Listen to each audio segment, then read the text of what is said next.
حضرت ابو ذر غفاری فرماتے تھے مجھے میرے نبی پاک نے 6 باتوں کی وصیت کی تھی. اپنے بچوں کو بتاتے تھے، دوستوں کو 6 باتوں کی حضور نے وصیت کی تھی. سب سے پہلے حضور نے فرمایا تھا ابو ذر مسکینوں سے محبت کرتے رہنا. دوسرا نبی پاک صلی اللہ علیہ وسلم نے فرمایا تھا جب بھی دیکھنا نیچے والوں کو دیکھنا، اوپر والوں کو نہ دیکھنا.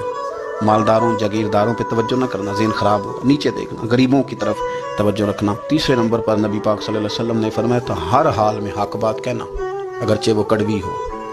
چوتھے نمبر پہ میرے محبوب نے فرمایا تھا اللہ کے معاملے میں کسی کی پرواہ نہ کرنا.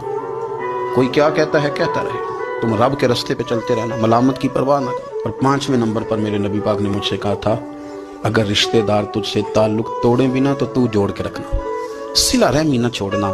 اور چھٹے نمبر پر حضور نے فرمایا تھا اللہ کے عرش کے خزانوں میں سے خزانہ ہے لا حول ولا قوت الا باللہ العلی العظیم. حضور نے فرمایا اسے پڑھتے رہنا، اسے کبھی نہ چھوڑ.